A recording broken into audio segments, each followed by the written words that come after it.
청소부 딸 주제에 감히 목소리를 높여? 시어머니가 제 멱살을 잡으며 소리쳤습니다. 남편 옆에 앉은 내연녀가 비웃고 있었죠. 오늘은 제 생일이었지만 아무도 축하하지 않았습니다. 오히려 집에서 쫓겨났어요. 저는 아들을 안고 빗속으로 나와 아버지에게 전화를 걸었습니다. 회사 하나만 정리해 주세요. 시댁이 몰랐던 게 있었습니다. 청소부 집안이라고 무시했던 우리 집이 사실은 뭐였는지 말이죠.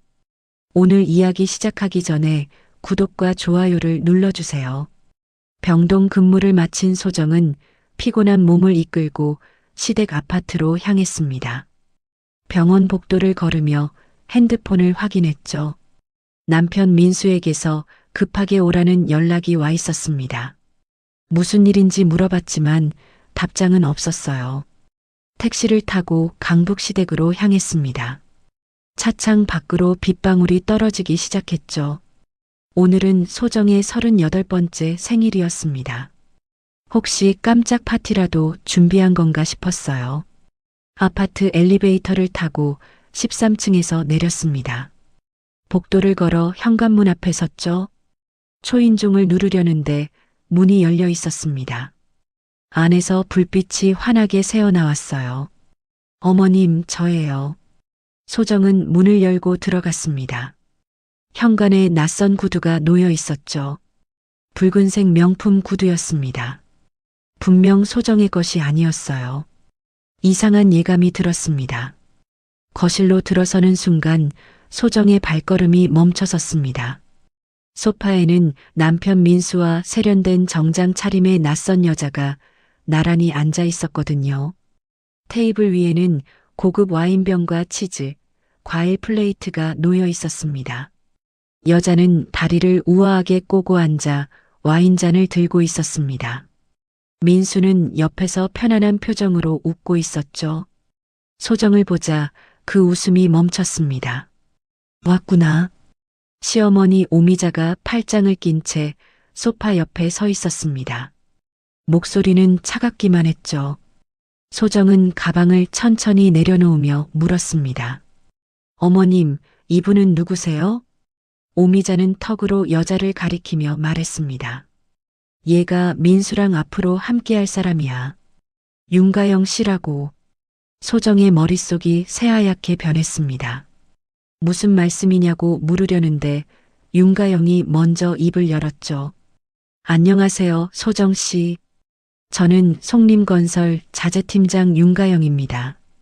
민수 씨 회사주 거래처 담당자예요. 가영의 목소리는 차갑고 단호했습니다. 마치 업무 보고를 하는 것처럼 감정이 없었죠.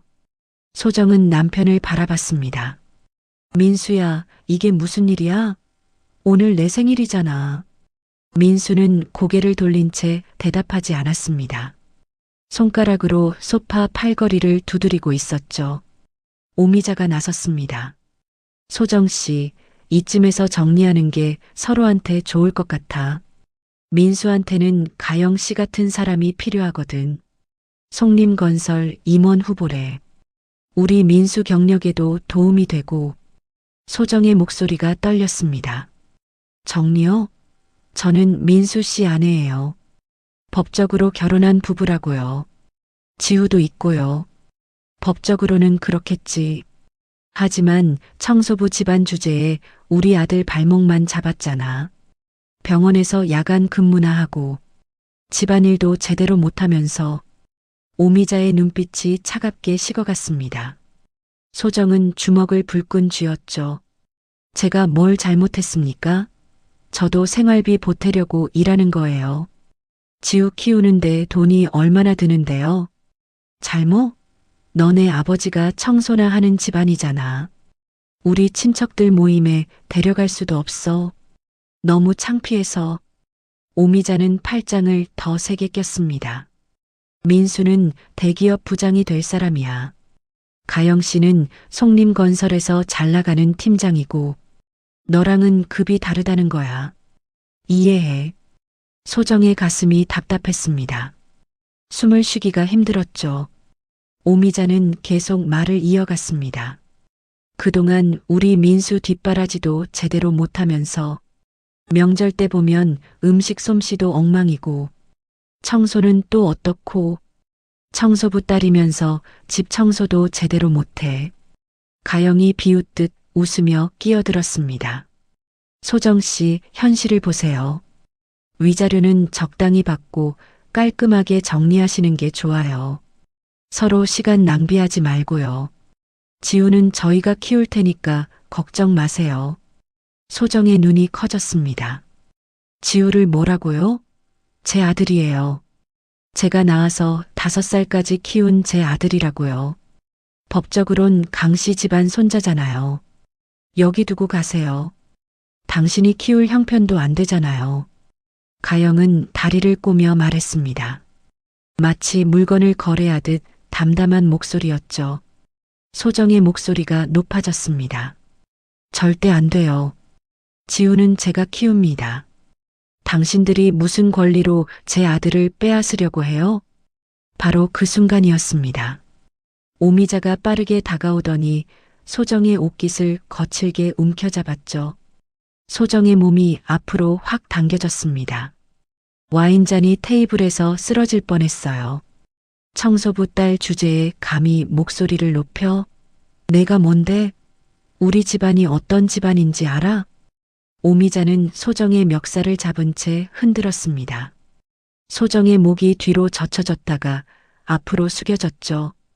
눈에 눈물이 맺혔습니다. 민수는 옆에서 고개를 돌리고 있었어요. 가영은 소파에 앉아 그 모습을 구경하듯 지켜봤고요. 어머님, 손 놓으... 아파요. 소정이 떨리는 목소리로 말했습니다. 안 나. 내가 알아서 나갈 때까지 안 나. 청소부 집안 주제에 우리 집에 들어와서 잘 먹고 잘 살았으면 됐지. 뭘 더 바라는 거야? 오미자의 소나기에 힘이 더 들어갔습니다. 소정의 옷깃이 늘어났죠. 소정은 떨리는 손으로 오미자의 손목을 잡았습니다. 힘껏 밀어냈어요. 오미자가 비틀거렸습니다. 인연이 지금 시어머니한테 손을 대? 버릇없이. 오미자가 소리쳤습니다. 소정은 숨을 몰아쉬며 대답했죠. 멱살을 잡으시는 분이 먼저잖아요. 저는 이제 나가겠습니다. 더 이상 이 집에 있을 이유가 없네요. 소정은 침실로 들어가 짐을 챙겼습니다. 손이 떨려서 옷을 제대로 접을 수도 없었어요. 옷 몇 벌과 중요한 서류들만 가방에 넣었습니다. 그리고 작은 방에서 잠들어 있던 아들 지우를 조심스럽게 안아 올렸죠. 지우야, 괜찮아. 엄마가 있어. 지우는 눈을 뜨지 않고 엄마 품에 안겨 잠들어 있었습니다. 소정은 담요로 아들을 감싸 안았죠. 거실로 나오자 오미자가 비웃었습니다. 가난한 집안 사람들은 역시 쉽게 포기하네. 뭐 나가려면 나가. 우리도 편해. 소정은 대답하지 않았습니다. 현관문을 열고 나가려는데 민수가 처음으로 입을 열었죠. 지우는 두고 가. 소정이 돌아봤습니다. 무슨 소리예요? 애는 우리 강씨 집안 사람이잖아. 내가 키울 형편도 안 되고 병원 야간 근무하면서 애를 어떻게 키워? 민수의 목소리는 차가웠습니다. 마치 남처럼 말하고 있었죠. 소정의 손이 떨렸습니다. 지우는 제 아들이에요. 제가 10달 뱃속에 품고 진통 끝에 낳은 제 아들이라고요. 그래도 강씨 집안 손자야. 여기 두고 가라고. 법적으로도 친권은 아버지한테 있어. 민수가 일어서며 말했습니다. 소정은 아들을 더 꽉 안았죠. 지우는 저랑 갑니다. 누가 뭐래도 제가 키워요. 소정은 현관문을 박차고 나갔습니다. 복도에 서자 다리가 후들거렸어요. 하지만 멈출 수 없었습니다. 엘리베이터를 타고 1층으로 내려갔죠. 밖으로 나오자 빗방울이 본격적으로 떨어지기 시작했습니다. 차가운 5월에 비었죠. 소정은 지우를 품에 꽉 안고 아파트 단지를 빠져나왔습니다. 빗물이 얼굴을 타고 흘러내렸어요. 소정은 빗속을 걸으며 핸드폰을 꺼냈습니다. 손이 떨려서 화면을 제대로 누르기도 힘들었죠. 빗물이 핸드폰 화면에 떨어져 번졌습니다. 지우는 소정의 품에 안긴 채 깊이 잠들어 있었어요. 전화번호를 찾아 눌렀습니다. 신호음이 울렸죠. 한 번, 두 번, 세 번. 네 번째 신호음이 끝날 무렵 전화가 연결됐습니다. 여보세요? 전화기 너머로 익숙한 목소리가 들렸습니다. 소정의 아버지 한길수였죠. 낮고 안정적인 목소리였습니다. 아버지, 저예요. 소정의 목소리가 떨렸습니다. 울음을 참느라 목이 메었죠. 소정아, 무슨 일이니? 목소리가 왜 그래? 어디 아픈 거 아니야? 한길수의 목소리에서 걱정이 묻어났습니다. 소정은 빗물을 닦으며 말했죠. 하지만 빗물인지 눈물인지 구분이 안 됐습니다. 아버지, 회사 하나만 정리해 주세요. 전화기 너머로 잠시 침묵이 흘렀습니다. 한길수가 조심스럽게 물었죠. 무슨 회사? 송림건설이요. 민순의 시댁 회사예요. 부탁드려요, 아버지. 소정의 목소리가 더 떨렸습니다. 참았던 눈물이 터져 나왔죠. 한길수는 딸의 울먹이는 목소리를 듣고 뭔가를 직감했습니다. 무슨 일이 있었니? 민수가 뭐 했어? 나중에 말씀드릴게요. 지금은 그냥 해주세요. 제발이요. 소정이 간절하게 말했습니다. 한길수는 딸의 목소리에서 절박함을 느꼈죠. 38회를 키운 딸이었습니다. 한 번도 이렇게 도움을 청한 적이 없었어요. 알았다. 사흘이면 충분하다. 지금 어디니? 시댁 앞이요. 지우 데리고 나왔어요. 택시 타고 한남동으로 와. 내가 기다리고 있을게. 감사합니다, 아버지. 전화를 끊고 소정은 택시를 잡았습니다. 빗방울이 창문을 두드렸죠. 소정은 품 안의 아들을 내려다봤습니다. 지우는 평화롭게 잠들어 있었어요. 엄마의 품이 흔들리는 것도 모르고요. 기사님, 한남동 유엔빌리지로 가주세요. 네, 알겠습니다. 택시가 출발했습니다. 빗줄기가 더 세게 내렸죠. 와이퍼가 빠르게 움직였습니다. 소정은 창밖을 바라봤어요. 거리의 불빛들이 빗물에 번져 보였습니다. 1시간쯤 지나 택시는 한남동 고급 빌라 단지 앞에 멈춰 섰습니다. 경비실 앞에서 택시가 섰죠. 경비가 나와 차를 확인했습니다. 소정 아가씨시죠? 회장님께서 기다리고 계십니다. 들어가세요. 경비가 차단기를 올렸습니다. 택시는 언덕을 올라갔죠. 가장 높은 곳에 위치한 빌라 앞에 도착했습니다. 소정이 내리자 대문이 자동으로 열렸어요. 집사 박 선생이 우산을 들고 나와 있었습니다. 아가씨, 어서 오세요. 회장님께서 안에서 기다리고 계십니다. 지후 도련님은 제가 안아드릴까요? 괜찮아요, 박 선생님. 제가 안고 들어갈게요. 소정은 지우를 안고 저택 안으로 들어갔습니다. 대리석 바닥이 깔린 넓은 현관이 나왔죠. 거실 쪽에서 불빛이 새어나왔습니다. 거실에는 한길수가 소파에 앉아 기다리고 있었습니다. 소정을 보자 일어났죠. 한길수는 전국 청소경비시설관리 시장의 절반 이상을 장악한 한서 MSC 그룹 회장이었습니다. 대형 병원, 공공기관, 대기업 사옥의 청소와 경비를 도맡아 하는 업계 1인자였죠. 아버지, 소정의 목소리가 떨렸습니다. 한길수가 다가와 손자를 조심스럽게 안아들었죠. 지우는 잘 있었니? 비 맞았구나. 빨리 씻어야겠다. 네, 잘 자고 있어요. 한길수는 지우를 2층 방에 눕혀주고 돌아왔습니다. 소파에 앉으며 말했죠. 이제 말해보렴. 무슨 일이 있었는지. 천천히 말해도 돼. 소정은 시댁에서 겪은 일들을 차근차근 설명했습니다. 결혼 후 5년 동안 매일 듣던 멸시와 모욕, 청소부 집안이라며 받았던 무시, 명절 때마다 혼자 설거지와 청소를 도맡아 했던 일들. 그리고 오늘 내연녀 앞에서 멱살까지 잡힌 일까지요. 한길수의 눈빛이 점점 차갑게 변했습니다. 주먹을 불끈 쥐었다 폈다 반복했죠. 내 딸 앞에서 멱살을 잡았다고? 그것도 다른 여자 앞에서? 내 아버지. 윤가영이라는 사람이었어요. 그 여자가 누군데? 송림건설 자재팀장이래요. 민수회사 거래처 담당자요. 민수가 다니는 회사 매출의 상당 부분이 송림건설에서 나온대요. 한길수는 즉시 핸드폰을 꺼냈습니다. 전화를 걸었죠. 받는 사람은 한서 MSC 전략실장이었습니다. 실장 나야. 지금 당장 송림건설 조사해. 어떤 현장에 우리 인력 들어가 있는지, 계약 규모가 어떻게 되는지 전부 파악하고. 예, 회장님. 지금 바로 하겠습니다. 전화를 끊고 한길수는 또 다른 번호를 눌렀습니다. 이번엔 한서 MSC 경영지원본부장이었죠. 여보세요, 회장님. 전화기 너머로 긴장한 목소리가 들렸습니다.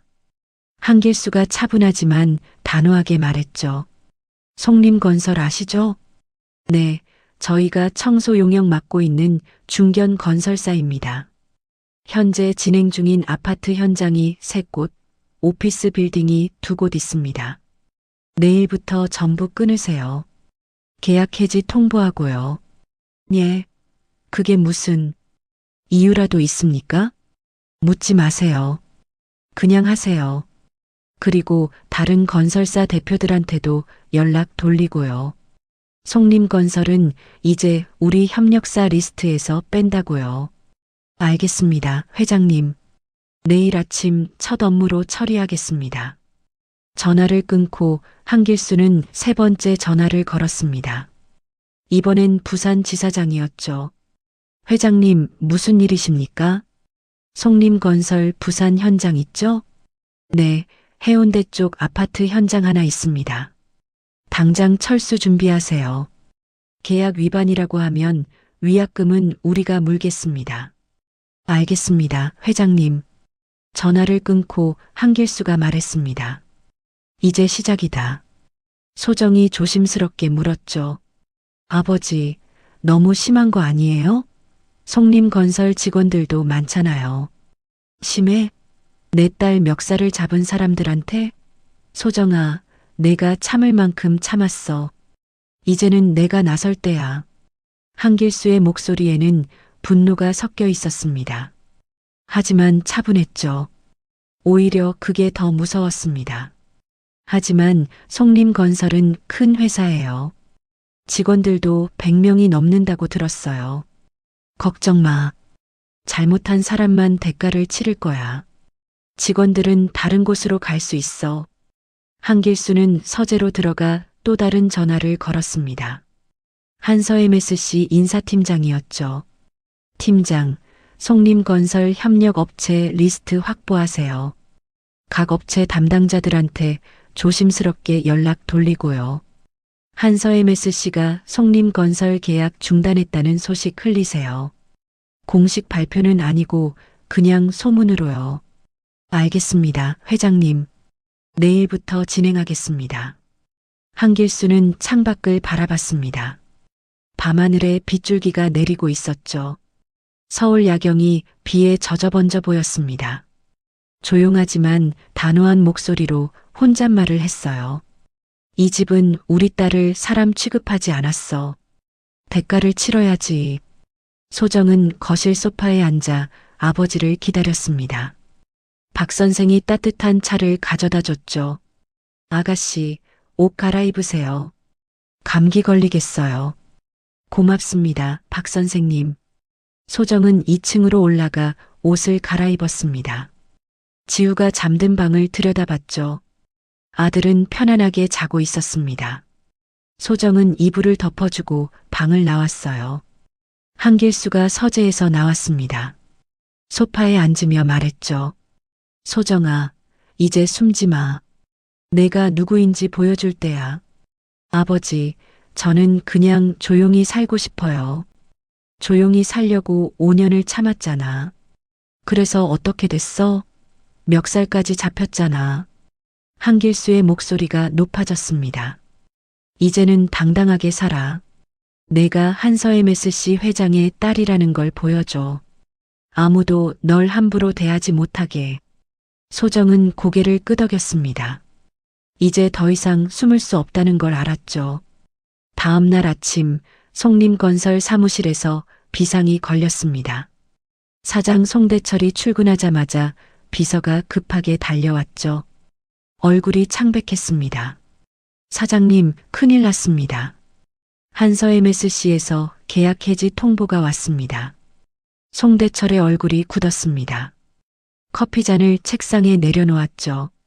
뭐, 어느 현장? 전부요. 강남 오피스 현장, 분당 아파트 현장, 일산 아파트 현장, 부산 해운대 현장까지 전부입니다. 비서가 서류를 내밀었습니다. 송대철은 서류를 받아들었죠. 손이 떨렸습니다. 이유가 뭐래? 본사 방침이라고만 합니다. 자세한 이유는 알려주지 않았어요. 송대철은 즉시 한서 MSC 경영지원본부장에게 전화를 걸었습니다. 신호음이 길게 울렸죠. 5번째 신호음 끝에 전화가 연결됐습니다. 여보세요, 송 사장님. 본부장님, 저 송. 갑자기 계약 해지가 무슨 일입니까? 우리 거래한 지 8년이나 됐잖아요. 죄송합니다, 송 사장님. 위에서 내려온 지시라 어쩔 수 없습니다. 위라니요? 누구 지시예요? 이유라도 알려주세요. 저도 자세한 이유는 모릅니다. 그냥 계약 종료하라고만 했어요. 정말 죄송합니다. 전화가 끊겼습니다. 송대철은 멍하니 서 있었죠. 한서 MSC는 송림건설의 주요 협력사였습니다. 전체 매출의 20% 정도를 차지했거든요. 오전 10시 더 큰 충격이 왔습니다. 대형 병원 2곳에서 청소 계약 해지 통보가 들어왔거든요. 사장님, 서울대병원이랑 삼성서울병원에서도 계약 종료 통보가 왔습니다. 뭐, 왜? 한서 MSC 쪽에서 더 좋은 조건을 제시했대요. 위약금은 병원 측에서 부담한다고 합니다. 송대철은 책상을 내리쳤습니다. 서류들이 바닥에 흩어졌죠. 이게 무슨 일이야? 한서 MSC가 왜 우리를 이렇게 공격하는 거야? 오후가 되자 더 심각한 소식이 들렸습니다. 공공기관 청소 입찰에서 연달아 탈락했거든요. 사장님, 이번 달 입찰 5건 전부 떨어졌습니다. 뭐라고? 우리가 가장 낮은 가격 제시했잖아. 네, 그런데도 떨어졌어요. 심사위원들이 회사 신뢰도에 문제가 있다고 했대요. 송대철은 이상함을 느꼈습니다. 보통 때는 송림건설이 가장 경쟁력 있는 가격을 제시하면 무조건 통과됐거든요. 평판도 나쁘지 않았고요. 저녁 무렵 새로 분양 중인 아파트 단지 시행사에서도 연락이 왔습니다. 송 사장님, 죄송한데 청소업체 다른 곳으로 바꾸려고요. 무슨 소리예요? 계약서까지 작성했잖아요. 착공도 얼마 안 남았는데요. 한서 MSC 쪽에서 더 좋은 조건을 제시했어요. 인력도 더 많이 투입하겠다고 하고요. 위약금은 저희가 물게요. 본부장님, 우리 관계가 어떤 관계인데 이러십니까? 사업은 사업이잖아요. 이해해 주세요. 전화가 끊겼습니다. 송대철은 핸드폰을 책상에 내던졌죠.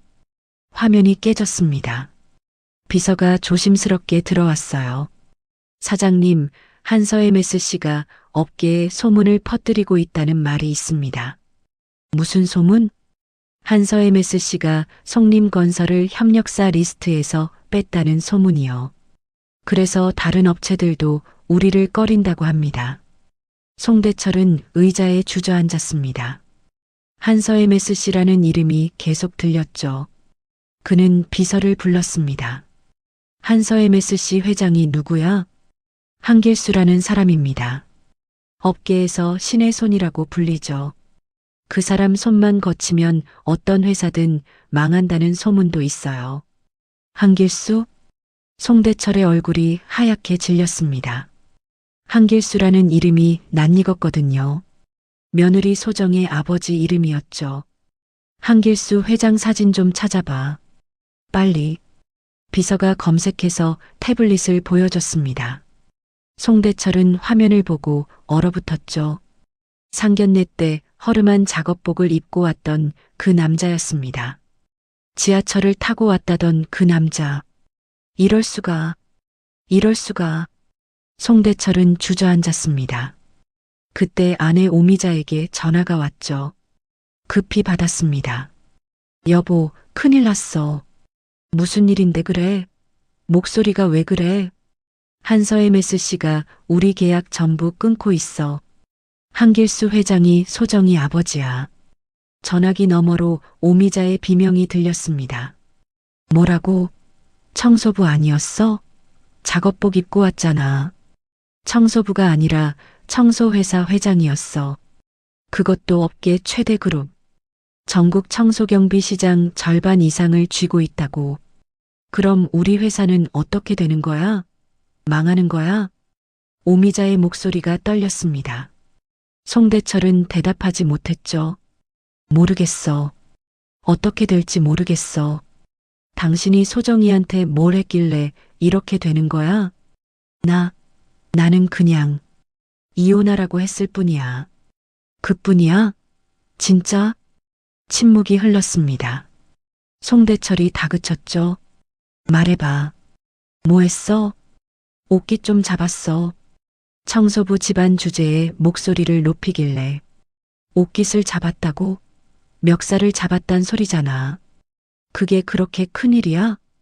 큰일이고 말고. 한길수 회장 딸 멱살을 잡았어. 우리 회사 목줄 쥔 사람 딸을. 오미자는 말문이 막혔습니다. 전화가 끊겼죠. 다음 날 아침 은행에서 연락이 왔습니다. 송 사장님, 마이너스 대출 연장이 어렵겠습니다. 왜요? 지금까지 계속 연장해 주셨잖아요. 이자도 꼬박꼬박 냈고요. 본사 방침입니다. 송림건설 신용등급이 하락했어요. 다음 달까지 전액 상환해 주세요. 송대철은 머리를 감쌌습니다. 마이너스 대출이 50억이 넘었거든요. 한 달 안에 갚을 돈이 없었어요. 회의실에서 긴급 임원 회의가 열렸습니다. 재무이사가 보고를 시작했죠. 사장님, 현재 상황이 심각합니다. 주요 계약이 연이어 해지되면서 매출이 급감하고 있습니다. 이번 달 예상 매출이 전월 대비 40% 감소했습니다. 자금 상황은요? 은행 대출 상환 압박에 현금 유동성이 바닥났습니다. 다음 달 급여 지급도 어렵습니다. 현장 상황은? 공사관리이사가 보고했습니다. 사장님, 현장 유지 보수비가 눈덩이처럼 불어나고 있습니다. 한서 MSC가 빠지면서 인력 수급에 차질이 생겼어요. 대체 인력을 구하려니 비용이 2배로 뛰었습니다. 자재 공급도 문제예요. 한서 MSC 계열사들이 우리 현장 물류 지원을 끊었거든요. 인력도 빠져나가고 있습니다. 한서 MSC 쪽에서 우리 현장 인력을 스카우트하고 있어요. 더 좋은 조건을 제시하면서요. 송대철은 고개를 들지 못했습니다. 모든 게 무너지고 있었죠. 사흘이 지났습니다. 한길수가 말한 바로 그 사흘이었죠. 송림건설의 거래처들이 하나둘 연락을 끊기 시작했습니다. 은행에서는 대출금 조기 상환 요청이 들어왔고요.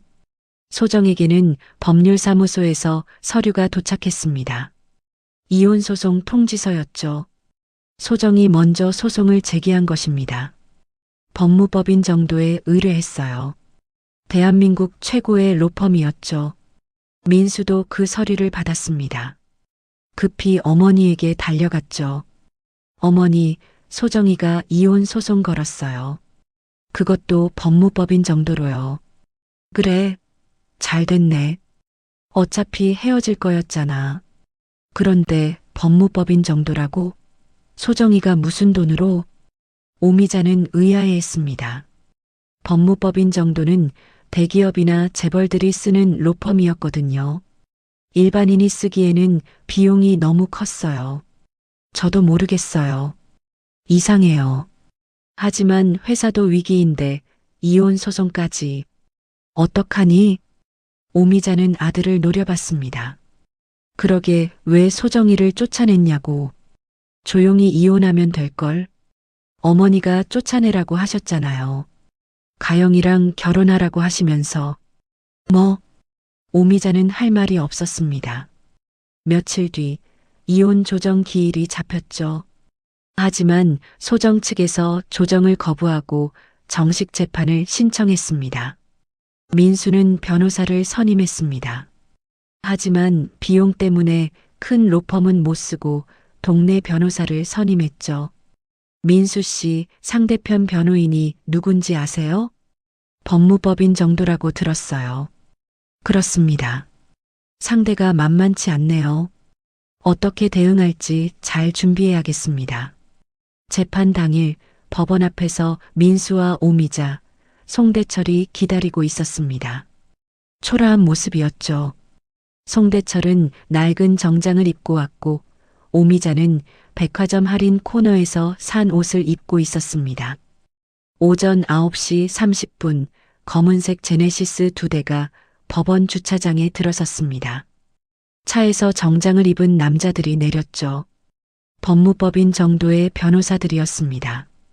그리고 마지막으로 소정이 내렸습니다. 깔끔한 네이비 정장에 하이힐을 신고 있었죠. 머리는 단정하게 묶었고 화장도 완벽했습니다. 저게 소정이야? 오미자가 놀라서 말했습니다. 깔끔한 정장 차림의 소정은 병원 야간 근무복을 입던 며느리와는 완전히 달랐거든요. 경호원 2명이 소정을 에스코트했어요. 소정아. 민수가 다가가려 했지만 경호원이 막았습니다. 함부로 접근하지 마십시오. 소정은 민수를 쳐다보지도 않았습니다. 그냥 법원 안으로 들어갔죠. 변호사들이 뒤따라 들어갔고요. 법정 안 판사가 들어왔습니다. 재판이 시작됐죠. 양측 변호인은 각자 자리에 앉았고 소정과 민수도 앉았습니다. 이혼 사유부터 확인하겠습니다. 원고 측 변호인 말씀하세요. 법무법인 정도의 수석 변호사가 일어났습니다. 50대 중반의 남자였죠.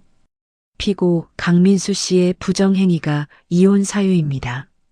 증거 자료를 제출하겠습니다. 변호사는 두꺼운 서류 뭉치를 내놓았습니다. 호텔 투숙 기록, 신용카드 사용 내역, 카카오톡 메시지 캡처, 목격자 진술서까지 모든 것이 완벽하게 정리되어 있었죠. 피고는 지난 1년간 윤가영 씨와 부적절한 관계를 유지했습니다. 호텔 투숙 기록이 15건이고요. 고급 레스토랑 식사 기록이 23건입니다. 민수의 얼굴이 하얗게 질렸습니다. 또한 피고는 회사 법인카드를 사용해 윤가영 씨와의 만남에 비용을 지출했습니다. 총액이 1,200만 원에 달합니다. 이는 업무상 배임에 해당할 수 있습니다. 판사가 서류를 보며 고개를 끄덕였습니다. 피고 측 변호인 반론 있습니까? 민수의 변호사는 말문이 막혔습니다. 증거가 너무 명확했거든요. 반박할 여지가 없었어요. 없습니다.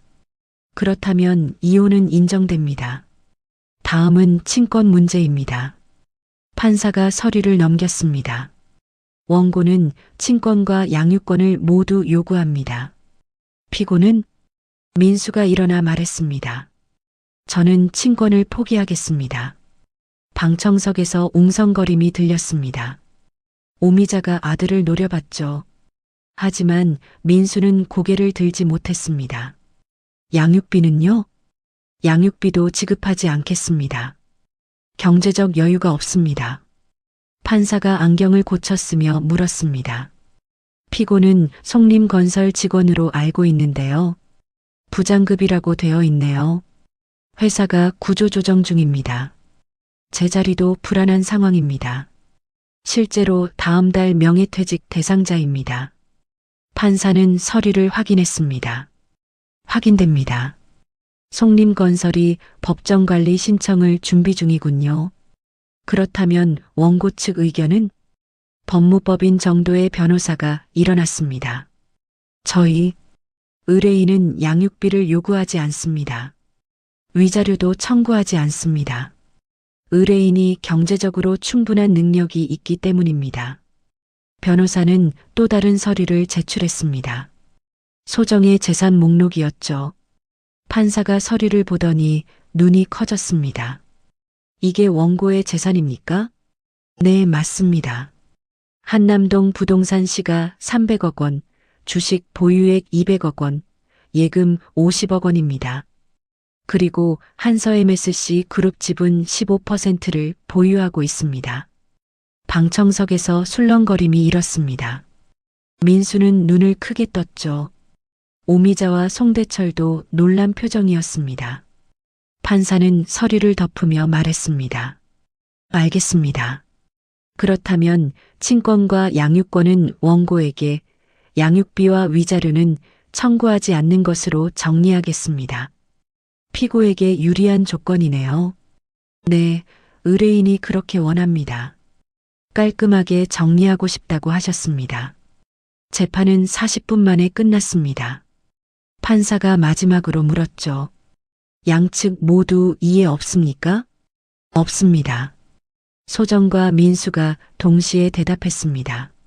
재판이 끝나고 소정은 법정을 나갔죠. 변호사들이 앞뒤로 에스코트했습니다. 민수가 뒤따라 나왔습니다. 소정아, 잠깐만. 얘기 좀 하자. 소정이 멈춰섰습니다. 하지만 돌아보지 않았죠. 지우라도 한번 보고 싶어. 나도 아빠잖아. 안 됩니다. 소정의 목소리는 차가웠습니다. 나도 아빠야. 1년에 한 번만이라도. 법적으로 친권을 포기하셨잖아요. 이제 남입니다. 그래도 민수의 목소리가 높아졌습니다. 소정이 천천히 돌아섰죠. 민수 씨, 당신은 선택했어요. 지우보다 회사를, 저보다 다른 여자를. 그건 당신 선택이었어요. 후회하지 마세요. 미안해. 정말 미안해. 이제 와서 미안해도 늦었어요. 저도 새로운 삶을 살 거예요. 당신도 그러세요.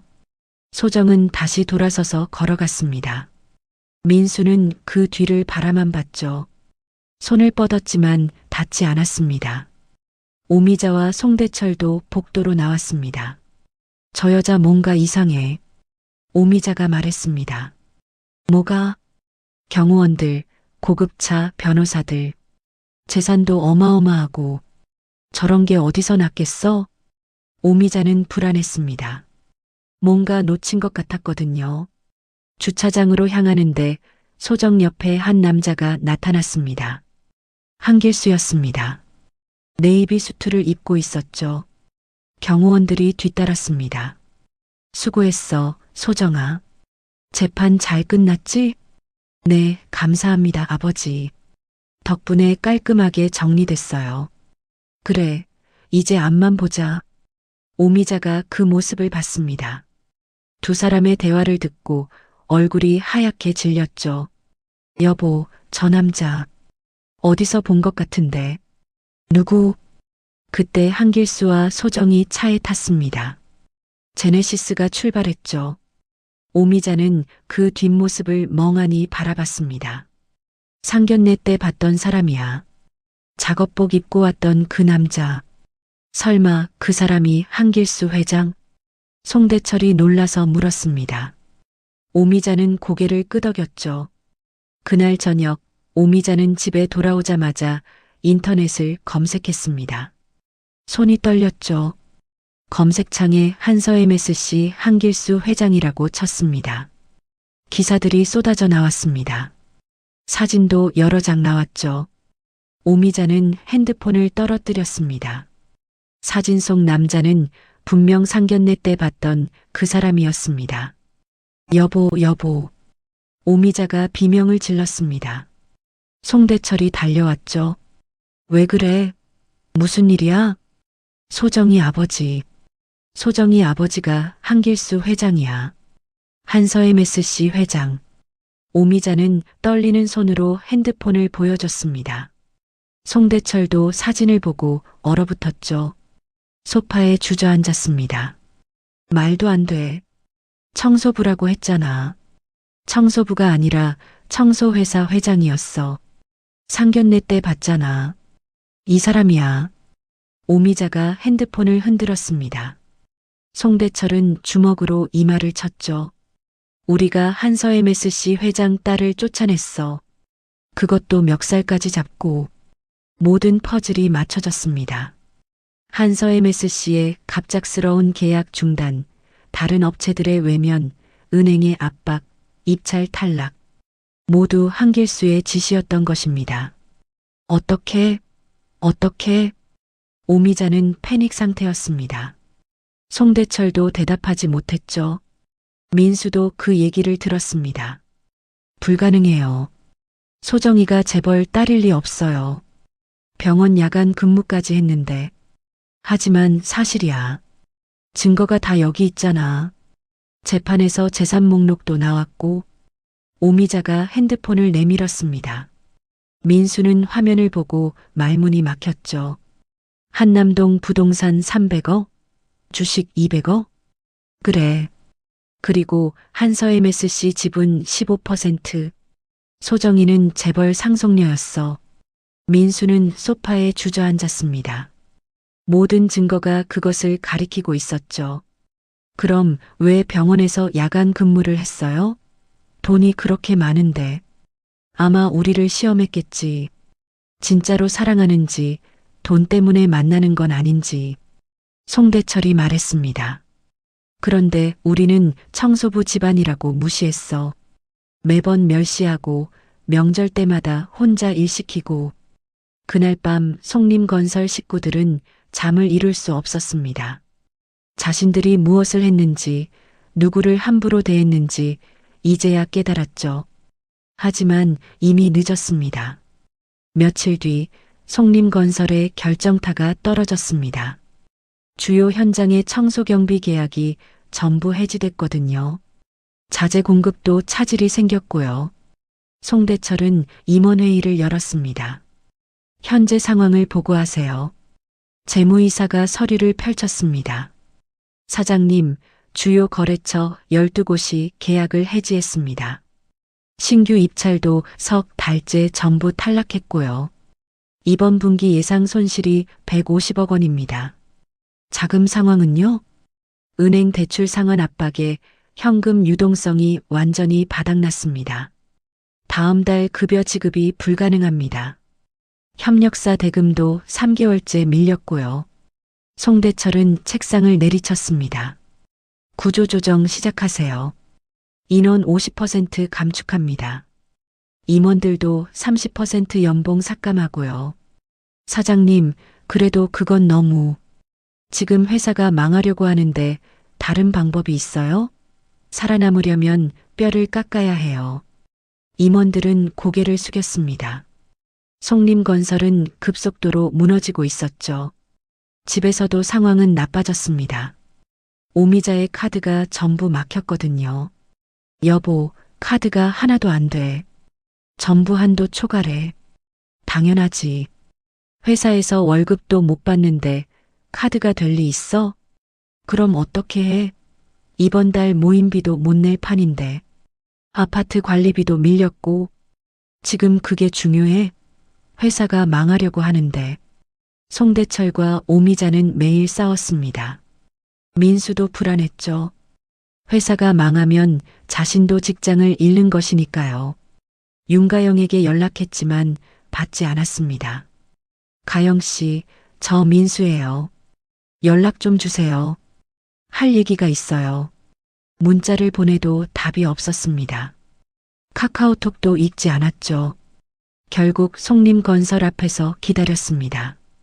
퇴근 시간에 가영이 나왔습니다. 깔끔한 정장을 입고 있었죠. 가영 씨, 민수가 달려갔습니다. 가영은 차갑게 돌아섰죠. 나한테 왜 와요? 연락하지 말라고 했잖아요. 우리 회사가 어려운 거 알죠? 좀 도와주세요. 성림건설에 한마디만 해주세요. 어떻게요? 난 지금 자재팀장도 아니에요. 인사 발령 났어요. 총무팀으로 발령 났다고요. 가영의 목소리는 짜증이 섞여 있었습니다. 그래도 인맥이 있잖아요. 한마디만 해주세요. 민수 씨, 현실을 봐요. 당신네 회사는 끝났어요. 한서 MSC가 손절한 회사를 누가 거들떠 보겠어요? 가영이 비웃었습니다. 뭐라고요? 그리고 솔직히 말할게요. 난 처음부터 당신이 좋아서 만난 게 아니에요. 민수의 눈이 커졌습니다. 그럼요. 거래처 관리 차원이었죠. 송림건설이 우리 회사 중요 거래처니까. 당신 통해서 정보도 얻고 계약도 따내고 그런 거였어요. 이용한 거였어요? 이용이라니 말이 심하네요. 서로 필요에 의한 거래였죠. 이제 당신네 회사가 쓸모없으니까 끝이에요. 연락하지 마세요. 가영은 택시를 타고 떠났습니다. 민수는 그 자리에 서 있었죠. 차가운 바람이 불었습니다. 이용당한 것입니다. 집으로 돌아온 민수는 아무 말도 하지 못했습니다. 소파에 앉아 멍하니 있었죠. 오미자가 물었지만 민수는 고개만 저었습니다. 그날 밤 송대철은 소주를 마셨습니다. 혼자 마시며 중얼거렸죠. 왜 이렇게 됐을까? 우리가 뭘 잘못한 거지? 오미자도 옆에 앉았습니다. 소정이 때문인가? 소정이를 쫓아낸 게 잘못이었나? 잘못이고 말고. 한서 MSC 회장 딸을 쫓아냈어. 그것도 멱살까지 잡고. 말도 안 돼. 그 애가 뭔데? 청소부 딸이잖아. 청소부 딸이 아니라 청소회사 회장 딸이었어. 우리가 눈이 멀었어. 겉모습만 보고 판단했어. 송대철은 소주잔을 비웠습니다. 오미자는 대답하지 못했죠. 2달이 지났습니다. 송림건설은 법정 관리를 신청했죠. 법원에서 받아들였고 구조조정이 시작됐습니다. 임직원 대량 해고가 시작됐습니다.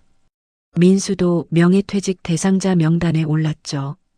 인사팀장이 불렀습니다. 민수 씨, 이번에 명예퇴직하시는 게 좋겠어요. 위로금은 6개월치 드릴게요. 제가 꼭 나가야 하나요? 15년 다녔는데요. 회사가 어려워요. 살아남으려면 어쩔 수 없어요. 이해해 주세요. 민수는 집에 돌아와 멍하니 앉아 있었습니다. 15년 다닌 회사에서 쫓겨난 것입니다. 이제 어떻게 해? 오미자가 물었지만 민수는 대답하지 않았습니다. 며칠 뒤 민수는 이력서를 넣기 시작했죠. 하지만 번번이 거절당했습니다. 죄송합니다. 다른 분으로 결정했습니다. 경력은 좋으신데 저희가 원하는 방향과 조금 다르네요. 똑같은 말들이었습니다. 하지만 진짜 이유는 따로 있었죠. 송림건설 출신이라는 것. 그리고 한서 MSC 블랙리스트에 올랐다는 소문. 한 달이 지나도 일자리를 구하지 못했습니다. 결국 택배 분류 아르바이트를 구했죠. 시급 10,000원이었습니다. 새벽 4시에 일어나 물류센터로 갔습니다. 무거운 택배 상자를 나르는 일이었죠. 허리가 아팠지만 참아야 했습니다. 야, 거기 빨리 좀 해. 뭐 하는 거야? 20대 현장 관리자가 소리쳤습니다. 민수는 고개를 숙였죠. 죄송합니다. 한때는 부장이었습니다. 직원들에게 지시하던 사람이었죠. 이제는 젊은 현장 관리자에게 반말을 듣는 일용직이었습니다. 송대철도 일자리를 찾았습니다. 전직 건설사 사장 출신이었지만 아무도 받아주지 않았죠. 나이도 많고 송림건설이 망한 것 때문에 평판도 좋지 않았습니다. 결국 공사장 경비로 재취업했습니다. 월급은 220만 원이었죠. 경비 아저씨, 여기 출입증 확인 좀 해주세요. 네, 확인했습니다. 들어가세요. 송대철은 경례를 했습니다. 한때는 공사 현장을 관리하던 사람이었죠. 이제는 공사장 노동자들에게 경례하는 경비가 됐습니다. 오미자는 더 비참했습니다. 강남 아파트가 압류됐거든요. 한 달 안에 집을 비워야 했죠. 짐을 싸며 오미자는 울었습니다. 명품 가방들을 꺼냈지만 대부분 짝퉁이었어요. 진품은 몇 개 없었죠. 팔아도 돈이 안 됐습니다. 작은 원룸으로 이사를 갔습니다. 구로구 낡은 빌라 2층이었죠. 방 하나에 화장실 하나, 베란다도 없었습니다. 이게 우리 집이야? 오미자는 방 안을 둘러봤습니다. 강남 아파트는 50평이었는데 이제는 10평도 안 되는 원룸이었죠. 일자리를 구해야 했습니다. 오미자는 평생 일을 해본 적이 없었어요. 집주인으로 세입자 관리만 했죠. 상가 청소 일용직을 구했습니다. 하루 6시간, 시급 10,000원이었습니다. 화장실 청소 잘 부탁해요. 특히 변기는 깨끗하게 닦아주세요. 네, 알겠습니다. 오미자는 청소 도구를 들었습니다. 자신이 평생 깔보던 청소 일을 하게 된 것입니다. 화장실 바닥을 닦으며 오미자는 눈물을 흘렸죠. 내가 이럴 줄 알았으면 소정이한테 잘할걸. 하지만 이미 늦었습니다. 어느 날 백화점 화장실을 청소하던 중 예전 모임 사람을 마주쳤습니다. 어머, 오미자 씨 아니에요?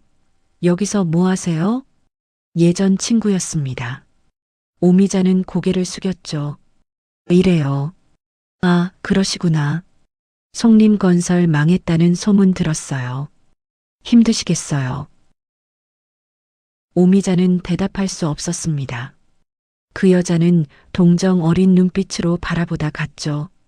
오미자는 그 자리에서 울고 싶었습니다. 하지만 참았습니다. 울 자격도 없다고 생각했으니까요. 한편 소정은 한서 MSC 부사장으로 승진했습니다. 39살 업계 최연소 임원이었죠. 회사에서 인정받았고 능력을 증명했습니다. 부사장님, 이번 병원 계약 잘 마무리됐습니다. 5년 장기 계약 체결했습니다. 수고하셨어요. 다들 고생 많으셨어요. 소정은 팀원들에게 미소를 지었습니다. 아버지 한길수는 딸을 자랑스러워했죠. 잘했다, 소정아. 내가 알아서 잘하니까 아빠는 편하다. 감사합니다, 아버지. 아버지께 배운 대로 하고 있어요.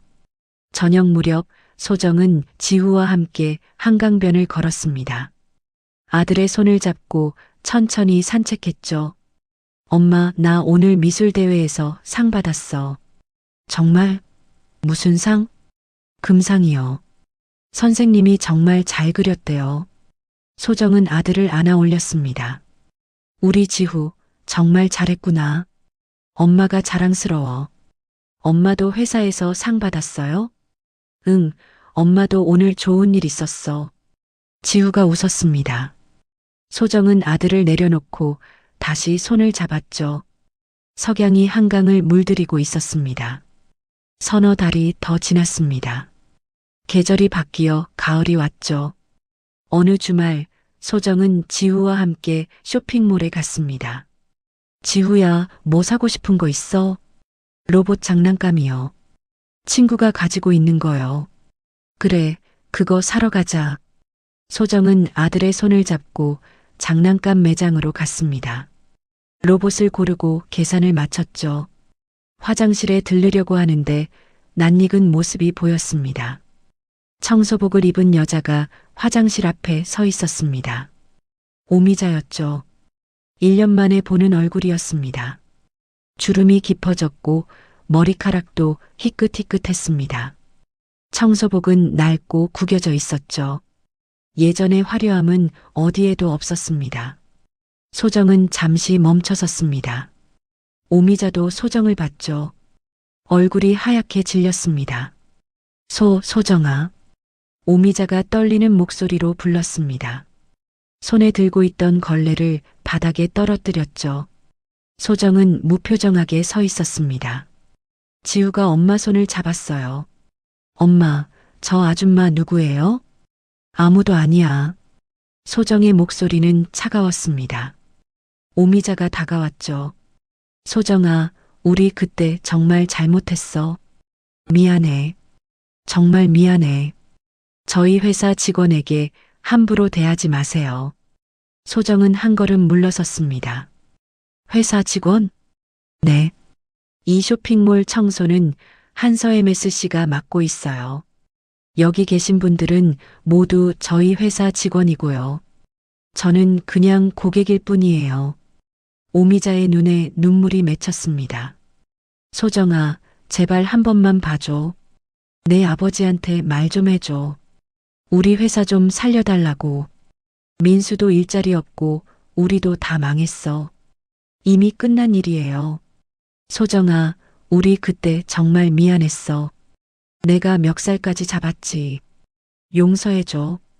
오미자는 무릎을 꿇었습니다. 쇼핑몰 복도 한가운데에서요. 지나가던 사람들이 쳐다봤습니다. 어머님, 일어나세요. 이러시면 안 돼요. 소정은 지우의 손을 잡고 돌아섰습니다. 소정아, 제발. 한 번만 기회를 줘. 오미자의 외침이 뒤에서 들렸지만 소정은 돌아보지 않았습니다. 지우가 물었죠. 엄마, 저 아줌마 왜 울어요? 잘못을 해서 그래. 지우야, 사람은 잘못을 하면 대가를 치르는 거야. 항상 기억해. 네, 엄마. 소정은 아들의 손을 꽉 잡고 엘리베이터를 탔습니다. 내려가는 동안 소정은 생각했죠. 1년 전 자신의 멱살을 잡던 그 손. 청소부 집안이라고 비웃던 그 입. 이제는 청소복을 입고 무릎을 꿇고 있었습니다. 오미자는 복도에 주저앉아 울었습니다. 지나가는 사람들이 쳐다봤지만 신경 쓰지 않았죠. 쇼핑몰 관리자가 다가왔습니다. 아주머니, 여기서 이러시면 안 돼요. 일하셔야죠. 죄송합니다. 지금 갈게요. 오미자는 일어나 화장실로 갔습니다. 거울을 봤죠. 초췌한 얼굴이 비쳤습니다. 1년 사이에 10년은 늙은 것 같았어요. 그날 저녁 한남동 집에서 소정은 아버지와 대화를 나눴습니다. 오늘 시어머니 봤어요. 어디서? 쇼핑몰이요. 청소 일하더라고요. 무릎까지 꿇었어요. 한길수는 고개를 끄덕였습니다. 어떻게 했니? 모르는 사람이라고 했어요. 저희 회사 직원이니 함부로 대하지 말라고 했고요. 잘했어. 더 이상 내 삶에 들어올 필요 없어. 소정은 창밖을 바라봤습니다. 서울 야경이 아름답게 펼쳐져 있었죠. 아버지, 그때 왜 제 얘기 다 듣기도 전에 회사를 끊으라고 하셨어요? 한길수가 잠시 생각하다 말했습니다. 우리 딸이 울면서 도움을 청하는 순간 그 회사는 이미 자격을 잃었다. 38년을 키웠는데 한 번도 도와달라고 한 적이 없었어. 그런데 그날 밤 내가 빗속에서 전화를 걸었지. 그 순간 알았어. 내가 견딜 수 없을 만큼 힘들었다는 걸. 소정의 눈시울이 붉어졌습니다. 감사합니다, 아버지. 고맙긴. 내가 아빠잖아. 내 딸을 그렇게 만든 곳은 존재할 가치가 없어. 한길수는 딸의 어깨를 토닥였습니다. 이제 앞만 보자. 과거는 과거야. 너는 새로운 삶을 살고 있잖아. 소정은 고개를 끄덕였습니다. 지우의 방으로 갔죠. 아들은 평화롭게 자고 있었습니다. 지우야, 엄마가 약속할게. 항상 너를 지켜줄게. 누구도 우리를 무시하지 못하게. 엄마는 어떤 일을 하든 그 일을 하는 사람을 절대 무시하지 않을 거야. 너도 그렇게 자라야 해. 소정은 작게 속삭였습니다. 지우는 잠결에 고개를 끄덕이는 것 같았죠. 소정은 이불을 덮어주고 방을 나왔습니다. 1년이 더 흘렀습니다. 송림건설은 결국 완전히 파산했죠. 건물은 경매로 넘어갔고 직원들은 뿔뿔이 흩어졌습니다. 송대철은 여전히 공사장 경비로 일하고 있었습니다. 새벽 6시에 출근해서 저녁 6시에 퇴근하는 삶이었죠. 경비 아저씨, 수고하세요. 네, 안녕히 가세요. 송대철은 경례를 했습니다. 한때는 건설사 사장이었는데 이제는 공사장 경비였습니다. 민수는 택배 배달 아르바이트를 계속했습니다. 비가 오나 눈이 오나 오토바이를 타고 달렸죠. 어느 날 신호 대기 중 옆 차선에 검은색 제네시스가 섰습니다. 뒷좌석 창문이 열렸죠. 소정이 보였습니다. 지우를 안고 있었어요. 민수는 숨이 멎었습니다. 지우는 많이 컸습니다. 7살이 됐거든요. 소정아, 지우야. 소리치려 했지만 목소리가 나오지 않았습니다. 신호등이 바뀌었죠. 제네시스가 출발했습니다. 민수는 그 차를 바라봤습니다. 멀어지는 차 속에 자신의 아들이 있었죠. 하지만 더 이상 자신의 아들이 아니었습니다. 민수는 헬멧 속에서 눈물을 흘렸습니다. 아무도 보지 못하게 자신이 선택한 결과였으니까요. 오미자는 여전히 상가 청소를 하고 있었습니다. 하루하루 버티며 살았죠. 어느 날 새벽 청소를 하던 중 거울을 봤습니다. 주름투성이 얼굴이 비쳤죠. 2년 사이에 20년은 늙은 것 같았습니다.